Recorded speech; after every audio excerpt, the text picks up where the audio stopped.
ओम ज्ञानतिमिरन्धस्य ज्ञानाञ्जनशलाकया चक्षुरुन्मिलितं येन तस्मै श्रीगुरुवे नमः। नमोऽयं विष्णुपादाय कृष्णप्रेष्ठाय भूतले श्रीमते जयपताका स्वामिनिति नामिने।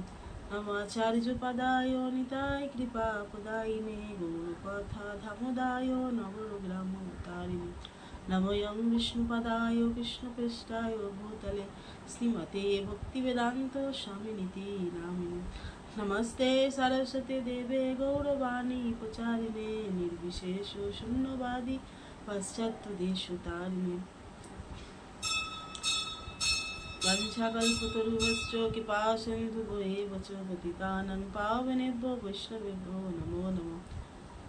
जय श्री कृष्ण चैतन्य प्रभु नित्यानंद श्री अद्वैत गदाधर शिवासादि श्री गौर भक्तवृंद।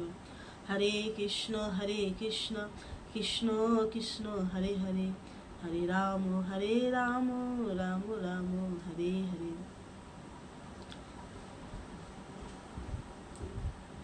गीताध्ययनशीलस्य प्राणायाम परस्य च नैव शान्तिः पापानि पूर्वजन्म कृतानि च।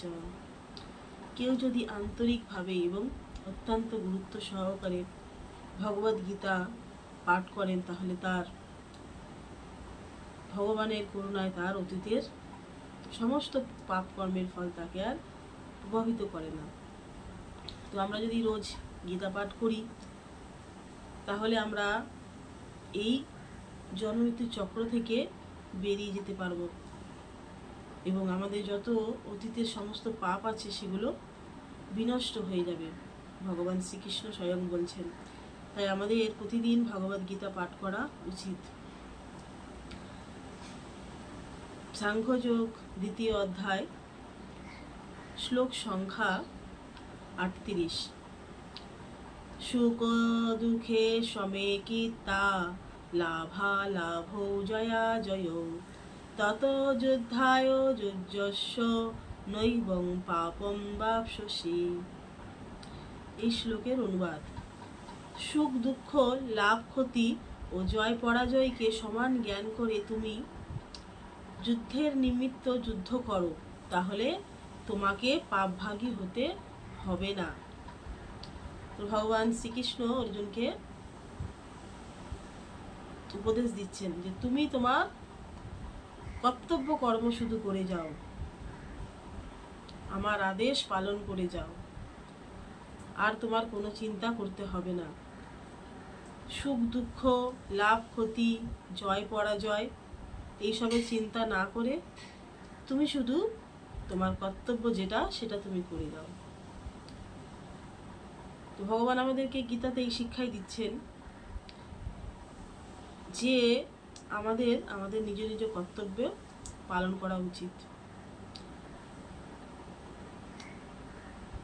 বাবার কর্তব্য বাবা করবে, সংসার প্রতিপালন করা, অর্থ উপার্জন করা। মায়ের কর্তব্য সংসারে সবকিছু দেখাশোনা করা, সংসারের দায়ভার গ্রহণ করা, সন্তানদেরকে সঠিক শিক্ষা দেওয়া এবং সন্তানদেরও কর্তব্য বাবা মায়ের আদেশ মেনে পড়াশোনা করা এবং পারমার্থিক জ্ঞানও সঞ্চয় করা। তো যার যার কর্তব্য যে যে স্থানে আছেন, যে যেই ধর্মে আছেন, যে যেই বর্ণাশ্রম ধর্মে আছেন, সেই সমস্তকেই আমাদেরকে বলা হচ্ছে যে আমরা যেন তাদের নিজ নিজ কর্তব্য পালন করি। তার জন্য কেউ যদি আত্মঘাতীও হয়, কেউ যদি দুঃখও পায়, তাতে আমাদের কোনো চিন্তা করার দরকার নেই। কারণ ভগবান নিজেই বলছেন যে নিজ নিজ কর্তব্য পালন করো, তাতে তোমার নিজের ক্ষতি হলো কি অন্যের ক্ষতি হলো সেগুলো বিচার করার কোনো দরকার নেই। তাই আমাদের উচিত ভগবানের নির্দেশ পালন করা, আমরা কৃষ্ণ ভাবনাময় হয়ে ভগবানের সেবা করা। তাহলে আমাদের আর অন্য কোনো কর্ম বন্ধনে আমাদের আবদ্ধ হতে হবে না। সেটি আমাদের ভগবান শিক্ষা দিচ্ছেন। এই জগতে আমরা প্রত্যেকে ঋণী, তাই না?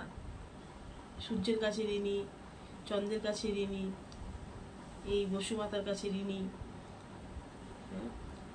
আমাদের পাড়া প্রতিবেশীর কাছে ঋণী, বাবা মায়ের কাছে ঋণী। সবাই আমরা ঋণী কারো না কারো কাছে।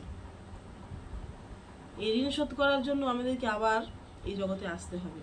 কিন্তু ভগবান বলছেন, যদি তোমরা আমার আদেশ নির্দেশ মেনে আমার সেবা করো, তাহলে তোমরা কারোর কাছে আর ঋণী থাকবে না, আর কোনো কর্মবন্ধনে আবদ্ধ হবে না। তাই আমাদের ভগবানের উপদেশ নির্দেশ মেনে চলা উচিত।